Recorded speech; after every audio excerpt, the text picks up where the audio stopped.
It's 8 o'clock right now. An investigation will move forward into the nearly 200 Madison ballots that went uncounted for in last fall's election. Plus, President Trump weighs in on the Russia-Ukraine war, signaling possible new sanctions against Moscow. Then later, the U.S. Cheese Championship wraps up, and we'll tell you where Wisconsin stacked up against the competition. This is Weekend Mornings, and we thank you for joining us here on this Saturday morning. I'm Kyle Pazorski. Former NBA star Kenny Smith turns 60 today. And let's start with a look at the first warm forecast. Jacob Montesano has that. Good morning, Jacob. It's going to be a pretty good weekend overall, right? Yeah, definitely don't be fooled by these temperatures behind me, which do look pretty cool. They're going to warm up very quickly today, but right now we are seeing temperatures below freezing across the area, 20s in southern Wisconsin. Still a few areas hanging on to the teens, but La Crosse and surrounding areas have already warmed up into the lower 30s, and they are going to warm up very quickly throughout the day. Now, as we look at the winds, also, don't be fooled by these because although we're very calm right now, it is going to get a little bit breezy throughout the weekend. Winds aren't going to be too bad overall, but it definitely will be noticeable. So looking at the forecast throughout the day, again, 30s as early as 10 a.m. and then, or middle 30s, I should say, and then we're going to rise into the upper 40s by the afternoon. Winds will gust around 30 miles per hour today, sustained winds up around 15 miles per hour. That's going to be the case for La Crosse as well. You folks actually could get into the lower 50s with that strong westerly wind, bringing in some of the warm air. And across the area, a lot of 40s and possibly even some lower 50s. So very nice weather today. It'll be even nicer for tomorrow and Monday. I'll talk more about that coming up a little bit later. All right, Jacob, we will check back in just a bit. On to some top stories we're following. The Wisconsin Elections Commission will move to continue an investigation into uncounted ballots found in the city of Madison. The investigation was originally launched in January, looking to find an explanation into how 193 ballots from 3 different wards went unprocessed. The WEC will also now direct staff to craft some guidance for clerks on how to proceed if a similar situation occurs in another city. And that guidance is set to be released before the April 1st general election. The Dane County Sheriff's Office is investigating a homicide that took place at a Pleasant Springs gas station. According to the Sheriff's Office, the shooting was reported a little after midnight Friday morning at the BP gas station just off of Interstate 90. A 23-year-old man was found dead at the scene. Deputies say the suspects and the victim knew each other, but it is unknown what the extent of that relationship was. The Sheriff's Office adds that there is no danger to the public. I'm always worried that somebody will be coming in to rob us yeah. And I know there's a drug problem next door, so. Currently, the suspects are not in custody. Right now, detectives are looking to interview witnesses, and if you have any information, you are asked to call the Madison Area Crime Stoppers. Let's take a live look now at the White House. Right now, President Trump is threatening sanctions and tariffs against Russia until a peace deal is reached in its war with Ukraine. Meanwhile, closer to home, his plans to place tariffs on goods from Mexico and Canada is in flux. CBS's Bradley Blackburn is tracking out the latest out of Washington. Overnight in eastern Ukraine, authorities said Russian missile strikes hit multiple apartment buildings, injuring dozens and killing at least 11 people. The fighting remains fierce, while in Washington, President Trump is exploring a different tactic to end it. Right now, they're bombing the hell out of Ukraine. The president says he's strongly considering sanctions and tariffs on Russia until it agrees to a ceasefire. In terms of getting a final settlement, it may be easier dealing with Russia, which is surprising because they have all the cards. After the tense Oval Office meeting with Ukraine's president, talks between the U.S. and Ukraine are set to resume next week with officials meeting overseas. Meanwhile, Trump is now threatening reciprocal tariffs against Canada, targeting some lumber and dairy imports. Canada has been ripping us off for years on tariffs for lumber and for dairy products. This week, Trump postponed his plan for 25% tariffs on many Mexican and Canadian goods. The whiplash is creating confusion in industry and agriculture. We just need to know what we're working for, around, with. The talk of more tariffs obviously are wreaking havoc at the moment with the grain market. The White House says the tariff pause will last 1 month. Bradley Blackburn, CBS News, New York.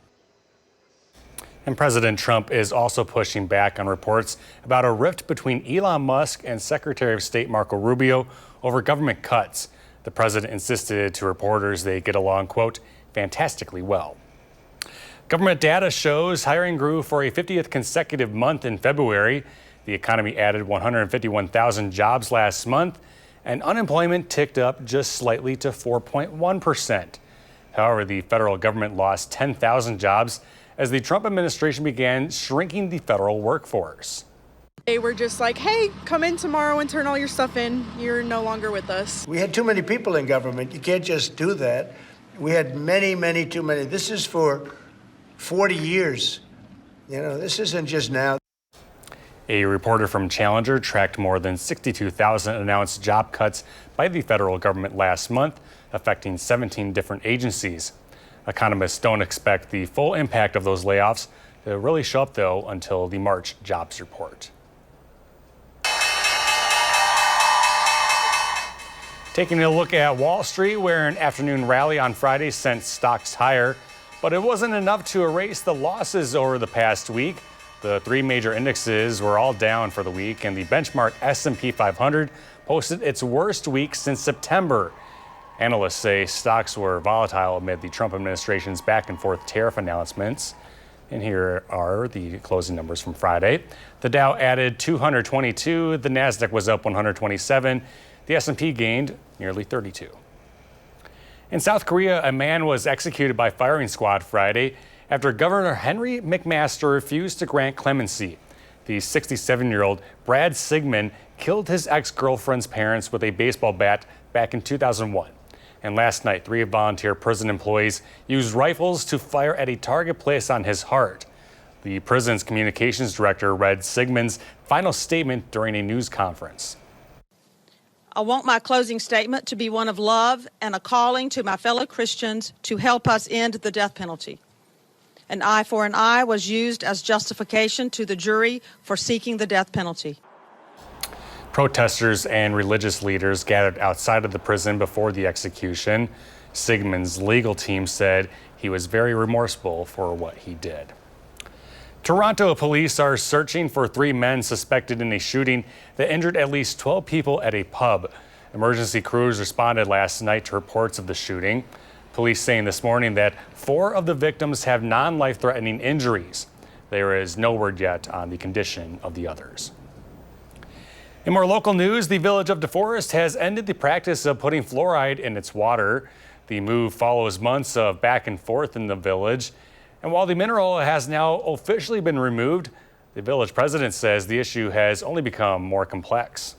I hear from people who want fluoride in the water and are worried about children, low-income people, worried about elderly. They want to know, what are we going to do now to help them?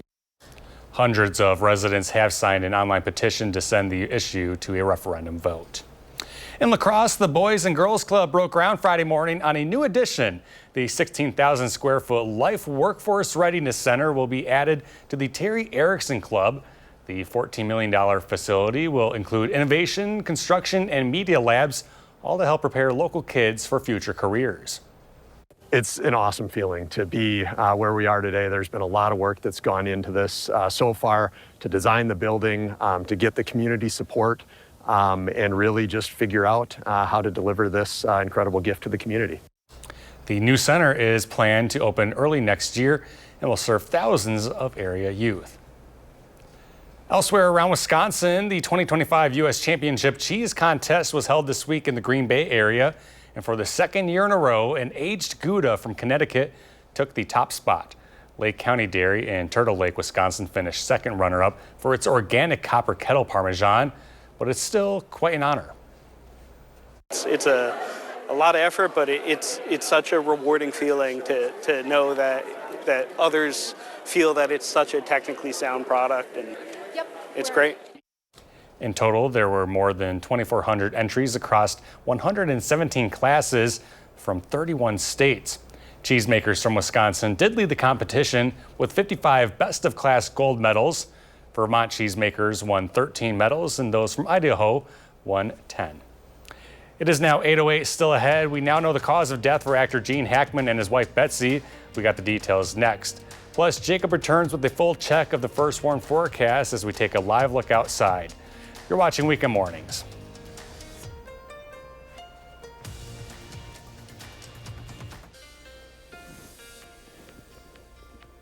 Good morning, everybody. Here's a look at the 3 things you need to know. It's going to be very nice over the weekend, possibly seeing our first 60-degree day either Sunday or Monday. But then by next weekend, we are going to see more active weather. But until then, it will be very, very dry. Now, here's a look at your weekend forecast. Very nice overall. Today, we're going to see highs in the upper 40s, almost complete sunshine by the afternoon. A little bit more cloud cover for Sunday afternoon, but temperatures will be warmer. Now, we are going to see some breezy weather throughout the weekend, especially Sunday, but that wind will actually help warm the temperatures up. So overall, I'm sure a lot of people will take the wind with these temperatures. Plus, the winds aren't going to be that bad. We're probably not even going to have a wind advisory. So looking at the temperatures for the next 10 days, it's going to get even warmer for Monday, where highs will be in the lower 60s. Then they'll drop a little bit for the middle of the week, but we're still going to have highs in the 50s, and the average high for this time of year is 40, and next week it will be in the lower 40s, so that's still well above normal. And then Friday, we are going to see very mild temperatures before that system that's expected next weekend, and then that system will cool the temperatures off quite a bit by the time we get to Sunday. So let's take a look at that wind gust forecast, because like I mentioned, it's going to be breezy throughout the weekend. For today, we're only going to have wind gusts up around 25 to 30 miles per hour, kind of straight out of the west, and then their winds are going to calm down for the overnight hours and then pick back up for the day on Sunday. A little bit more southwesterly for Sunday, but still mostly out of the west. We'll have gusts up around 30, maybe up to 35 miles per hour at times, and very similar to tonight into tomorrow. Sunday night into Monday, we'll have calm winds to start Monday, with those winds picking up for Monday afternoon. And again, Monday will be the warmest day, and the big reason for that is the winds will be almost directly out of the south, kind of south-southwest, and that will really bring in the warm air. Once again, gusts up around 25 to 30 miles per hour. So as far as the winds go, nothing we haven't seen before.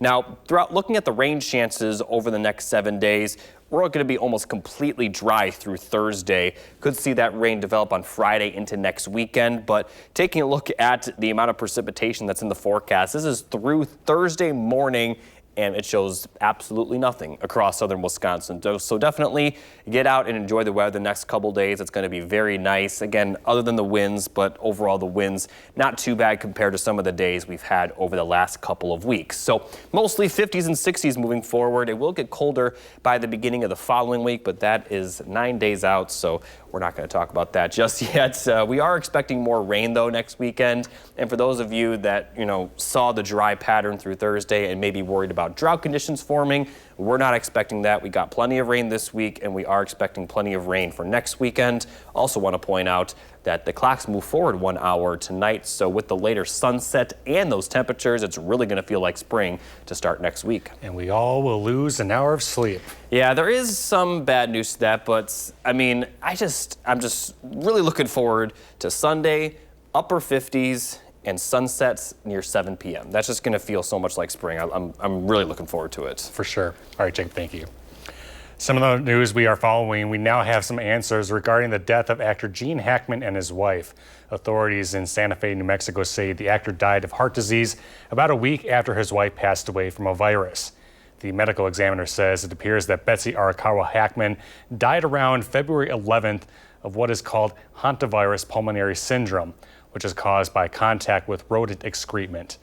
They further say the 95-year-old Gene's pacemaker data stopped on February 18th, exactly 1 week after his wife passed. The question was, what about starvation? So there was no food in his stomach, which means he had not eaten recently, but he had also no evidence of dehydration. He had significant heart disease, and I think ultimately that is what resulted in his death. Authorities say they do not know whether Hackman was aware of his wife's death during the week before he passed away. This due to his severe Alzheimer's disease. There was some travel turmoil in France on Friday, with the busiest train station in Paris shutting down. This was due to an unexploded World War II bomb that was found near the tracks. Authorities canceled all high-speed trains running between Paris and London, as well as to Brussels. Bomb disposal experts were brought in to defuse the device, which weighs more than 8,000 pounds. Bombs left over from the First or Second World War are often found around France, but it is very rare to discover them in a location packed with people. The Centers for Disease Control and Prevention is reportedly planning to study vaccines and autism. A person familiar with the situation said the U.S. Department of Health and Human Services requested the study, despite some strong evidence that vaccines do not cause autism. The CDC has already published several studies related to this matter, with none finding any evidence to suggest vaccines increase the risk of autism or other neurodevelopmental disorders. The prevalence of autism in the U.S. has increased in recent years, and experts say it's largely a result of increased awareness, changes in the way it's diagnosed, and increased access to specialty care. March is Colon Cancer Awareness Month, and SSM Health is reminding everyone to get screened for the deadly disease. Most seemingly random occurrences of colorectal cancer develop from precancerous growths within the colorectal lining called polyps. Right now, health experts consider colonoscopies the gold standard for detecting these polyps, but there are other screening options available, such as Cologuard. It is a good option in the sense that, it's not invasive. It's something you can do at home. We do know that it is not quite as sensitive or specific as getting a colonoscopy. Anyone who has increased risk for colorectal cancer due to family history or factors such as age should speak with their primary care provider about screenings and when they are due. Colorectal cancer signs often don't show until the disease has progressed to later stages. It is 8:18. Coming up now, tickets will go on sale today for the 2025 Wisconsin Film Festival. Plus, where Loper has the 3 things you need to check out. That's next on Weekend Mornings. For those of you that may have forgotten, tonight is Spring Forward, where we turn the clocks forward 1 hour. Now, unfortunately, we do lose 1 hour of sleep, but here's the good news. Sunset tomorrow is at 6:57 p.m. compared to 5:55 p.m., which is the sunset today. Now, obviously, the sunset is going to continue to get later and later over the next couple of weeks and months. Here's a look at some of the sunset times. I already talked about today versus tomorrow. April 1st, the sunset will be at 7:24, and then May 1st, it'll be at 8 p.m. And the sunset continues to get longer and longer throughout June until about June 22nd when it starts to get shorter again. But the sunset by the time we get to the middle and end of June is roughly around 8:30 p.m. So the days are going to continue to get longer, and obviously temperatures will continue to get better. This weekend is a great example of that. Upper 40s today, upper 50s tomorrow. Really going to feel like spring with the temperatures and the sunset times the next couple days. All right, Jacob, spring is here for sure. Thank you. Some entertainment news now. Lady Gaga's anticipated new album Mayhem is now available. It is a return to form for Gaga and has been compared to previous albums like Born This Way and The Fame Monster. She executive produced the album herself alongside fiancé Michael Polanski and Andrew Watt. Beginning today, tickets will go on sale for the 2025 Wisconsin Film Festival. This year's festival will run from April 3rd to the 10th. It was first launched back in 1999 and showcases the art and history of world cinema. There will be over 174 movies that have never appeared at the festival, and the annual nonprofit is supported by UW-Madison, all with the goal of exposing the campus and students to films and filmmakers from Wisconsin and beyond.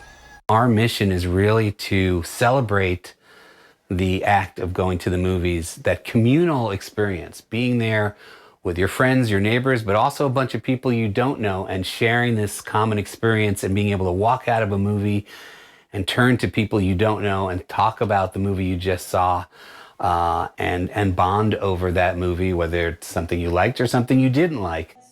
Tickets for the festival go on sale at noon today. Admission is $12 for adults and $6 for children 12 under.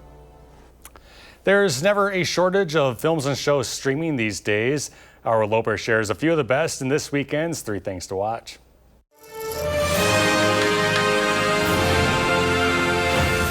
A lot of time has passed.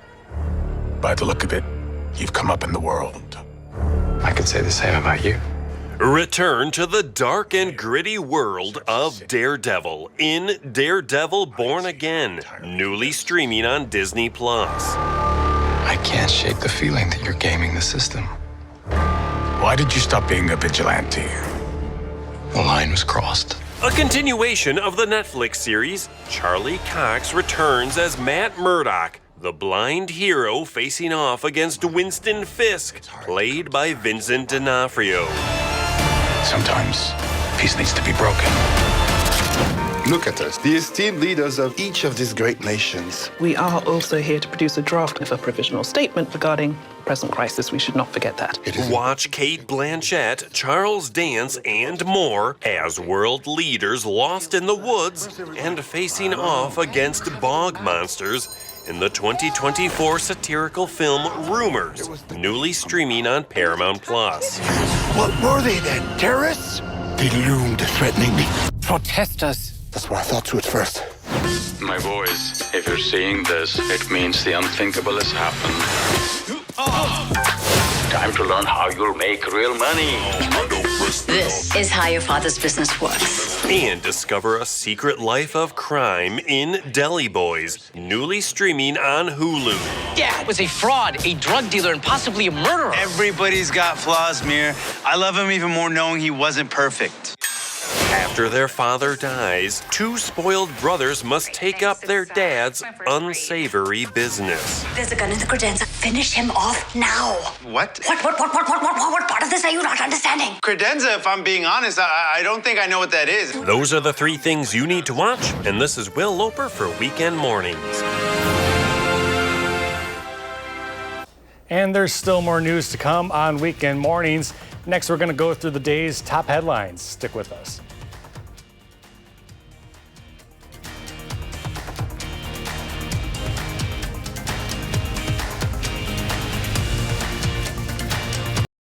It's 8:30 right now. After months of debate, DeForest ends the practice of putting fluoride in its water, and we've got the details straight ahead.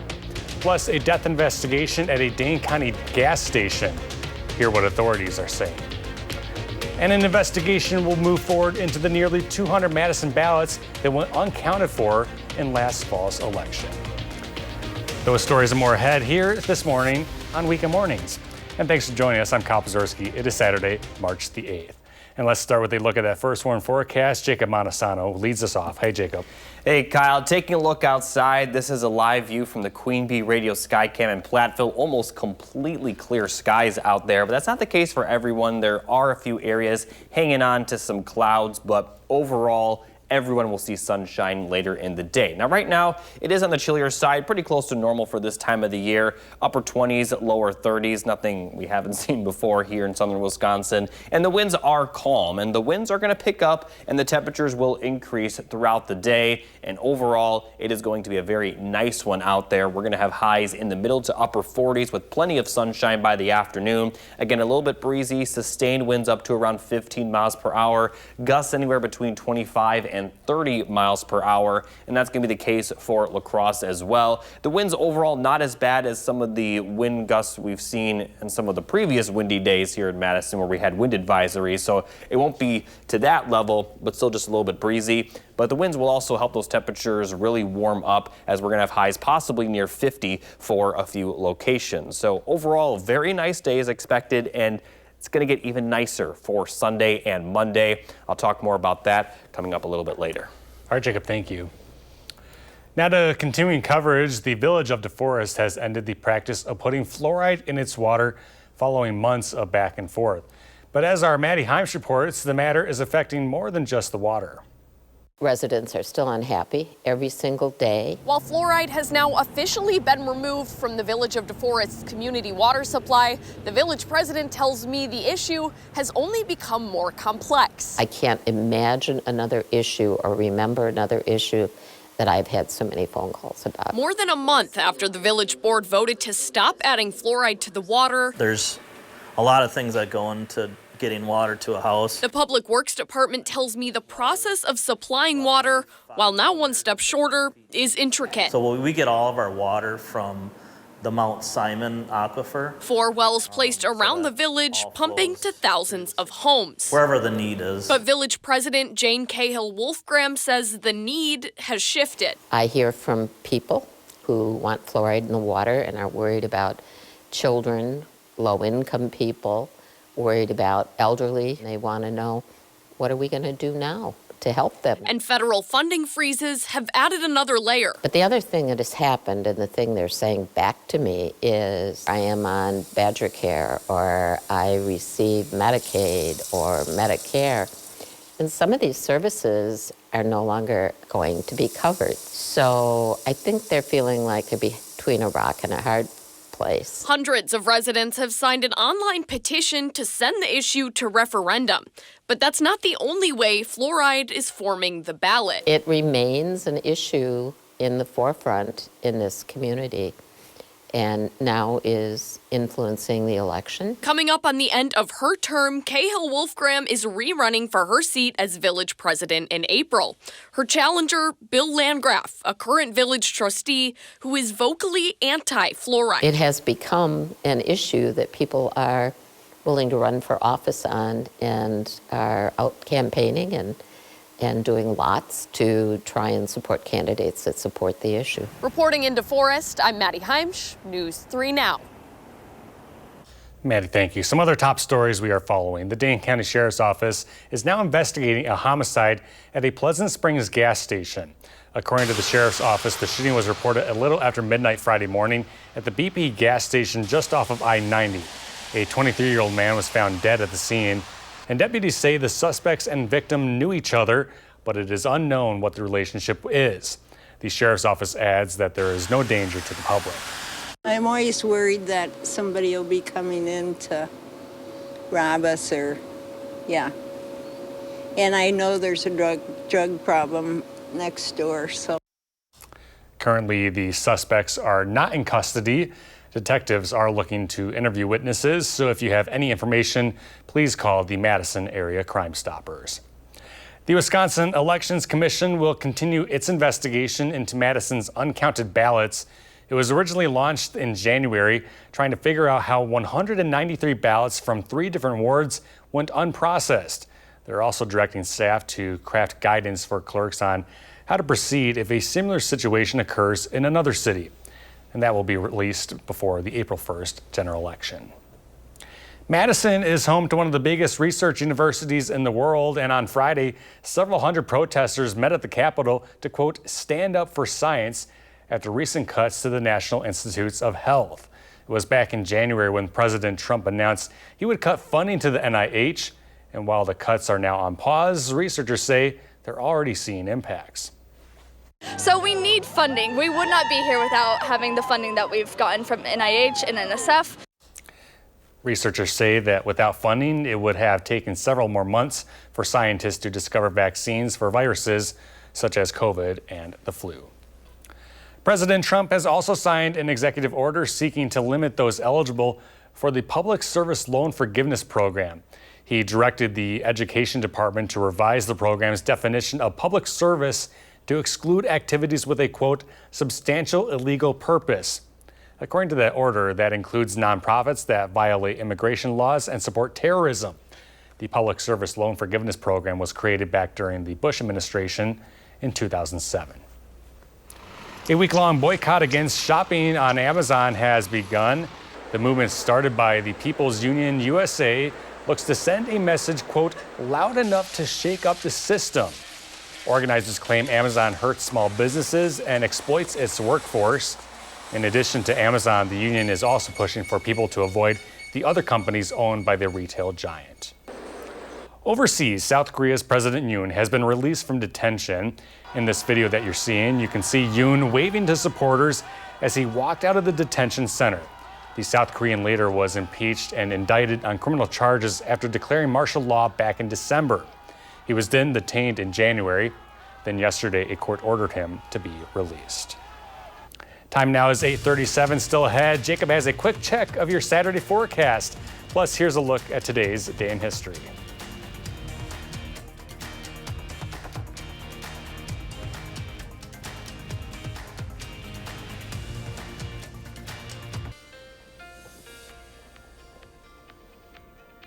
Over the next 5 to 6 days, we're going to be almost completely dry. Here's a look at the precipitation chances, just about 0 through Thursday. We do have a chance of that precipitation increasing once we get to Friday, especially in the later portion of the day into Friday night and Saturday. But beyond that, that'll be just about it. And this is a look at the precipitation forecast through Thursday morning.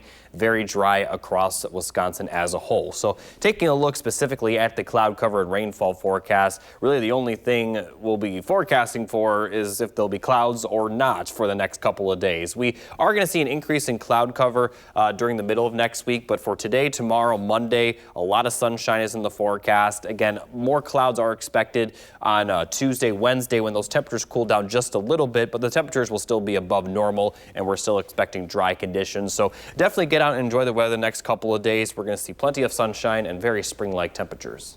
All right, Jacob, thank you. Well, that good weather is good for this event. Scouting America is picking up food this weekend to help those in need. Today is the annual food drive for the Scouting for Food program. Scouts will be out and about starting at around 9 o'clock this morning to pick up non-perishable food donations left on the doorsteps of people around the area. Some troops will also be hosting collection events at local grocery stores. All collected donations will be taken to area food pantries. It's a matter of learning about their community, learning about the needs of their community. You know, they're going to have their eyes opened in a good way at learning about food insecurity and how they help out. And I think they're going to get excited. According to the USDA, more than 34 million people, including 9 million children, are food insecure in the United States. And it is now 8:42, still ahead on weekend mornings. Zach will check in with some Southern Wisconsin sports highlights, plus Jacob's full forecast as we wake up with another live look outside. This is Weekend Mornings.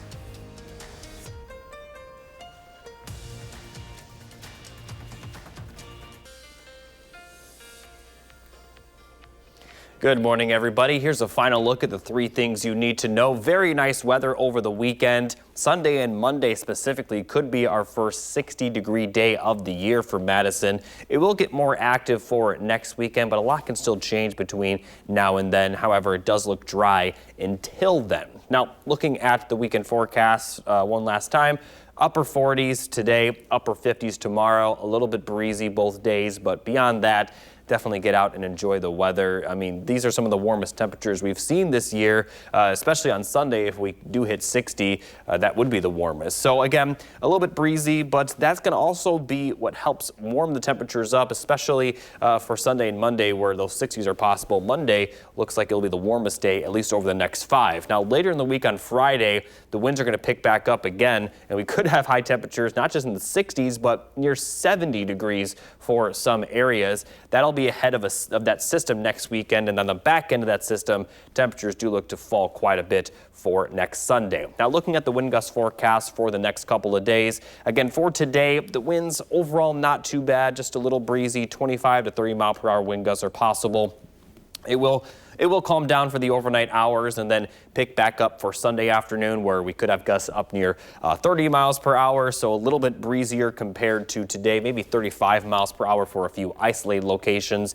And a kind of rinse and repeat forecast for Sunday night into Monday, where winds will calm down and then pick back up for Monday afternoon. Winds will be more out of the west today and tomorrow. They'll be kind of out of the south on Monday, which is another reason why Monday does look to be the warmest of the next couple of days. Once again, gusts up around 35 miles per hour. So very quiet through Thursday of next week. And by Friday, it looks like most of the rain will move into our area later in the day, maybe not until the overnight hours. So it could be dry on Friday as well, where those high temperatures could reach 70. So even when those temperatures do drop a little bit for the middle of next week, where highs will be in the 50s, that's still well above normal for this time of the year. The average high is 40. The average high will warm up to around the lower 40s for next week. So still talking about 10 to 15 degrees above normal, but it's just when you get to 60s on Monday, it does feel a little bit cooler. So again, not much going on the next couple of days. It's going to be very, very nice for this time of the year. Clocks do move forward tonight, so we are going to lose an hour of sleep, but the sunset will be later for Sunday and Monday. So on top of the temperatures, the later sunset will definitely make it feel like spring. But don't get fooled too much, because notice the end of the 10-day forecast. It will be more winter-like. Could even see some snow on the back end of that system Sunday, but we'll talk more about that system as it gets closer. Right now, let's just take a breather and enjoy the nice weather we'll see the next couple of days.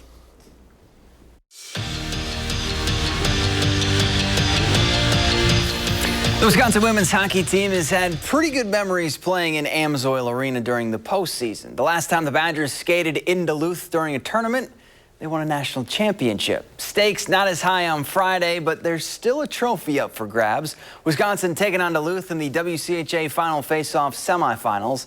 Badgers down one in the first, but not for long. Kelly Gorbatenko deflects one in front of the net to tie this one up at 1. Then in the second, Casey O'Brien feeds Caroline Harvey, and Captain KK sends a snipe bar down to put UW up for good. Badgers win 3-1 and will play for another tournament championship against Minnesota this afternoon. The Badger men also in conference tournament play. Wisconsin taking on Ohio State in a best-of-3 series. The first period was a good one for Mike Hastings and the boys. Quinn Finley flips one up, and Rylan Mosley knocks it in, and Wisconsin has a 1-goal lead. Now they double it in the second period. Owen Mellenbacher buries home the biscuit as Wisconsin takes game 1, 4-1, the final. High school boys hockey, Edgewood taking on Brookfield East in the Division I state semifinals. No score in the first. Crusaders on the attack, and Dylan Lenz sneaks one through the 5-hole to light the lamp. Edgewood led 1-0 after one. We're in the second period now. It's tied at 2, and Matt Richter goes top shelf where Mama keeps those cookies. This one would go to 3 overtimes, and Owen Cook would play hero. Edgewood moves on to the finals with a 5-4 win in triple overtime. Pro day, a day where you run, jump, bench, and drill in the biggest job interview of your life. And that day for Wisconsin football was Friday. In front of 32 scouts from all the NFL teams, the Badgers put on a show and showed why taking someone from Wisconsin is a good investment for your franchise. And while the day was fun, the guys are kind of glad that testing part is all over. Testing, nobody likes taking an ACT or anything like that. I think I love to prove people wrong, and testing and stuff like that. I've been prepping for it for 2-3 months. It's been a whirlwind. It's definitely busy, but it's been fun. Like getting to experience everything and meeting all the new people and building those relationships. It's good. It's fun, but definitely relieved to kind of be done with all that. Now I can kind of just transition back into football mode. The Platteville men tipping off the NCAA tournament with Grinnell in the first round, and let's just say the Pioneers were ready to roll in this one. Logan Pearson gets the hoop and the harm. P. Vegas up 6 early. He finished with 19, and that lead would only grow. Later in the first, Pioneers break the press with ease, and Lucas Ramaker muscles up the and one. Platteville led by 35 at halftime. They're on to the second round with a 125-97 win. The Whitewater women also rolled in their NCAA tournament opener. The Warhawks win 75-53. They'll face conference foe UW La Crosse later tonight. Well, it was round 3 between Stoughton and McFarland. Winner advances to the regional finals. Vikings down early, but trying to come on back. LaShawn Brown dials one up from deep to make it an 8-point game. But the Spartans couldn't be stopped in the paint. Eli Kruger works it down low to Ben Forbes, and he rocks the rim with a 2-handed slam. McFarland moves on with a 60-59 win. And that's it for Morning Sports. Have a great day. Thank you, Zach. And still ahead on the Weekend Morning Show, some Gouda news. We're back in a minute. And that is because the best cheese in the U.S., well, it's been awarded to a Connecticut cheesemaker and not a Wisconsinite. The 2025 U.S. Championship Cheese Contest was held this week in the Green Bay area, and for the second year in a row, an aged Gouda from Connecticut took the top honor. Lake County Dairy in Turtle Lake, Wisconsin finished second for its organic Copper Kettle Parmesan. There were more than 2,400 entries all across 117 classes from 31 states. Cheesemakers from Wisconsin did, however, lead the competition with 55 best of class gold medals. Vermont cheesemakers won 13 medals, and those from Idaho won 10. Some great news. Yeah, some of that Right, cheese. Jacob? Some of that cheese looks very, very good. It makes me want to have some, honestly. Yeah. You said it was in Green Bay. Is in the Green Bay area, Ashwaubenon. I wonder if just people just visiting could eat that. That looks really good. I'm not gonna lie. Maybe, or you should just get involved as a celebrity cheese tester. I think I'm good.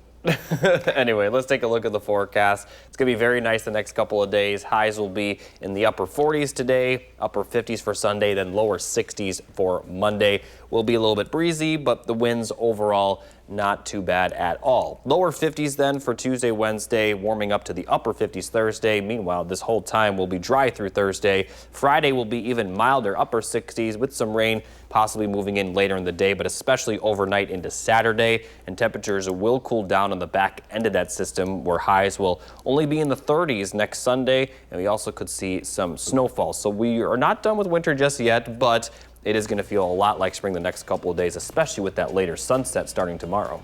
All right, thank you, Jacob. Thank you all for watching. Have a great Saturday.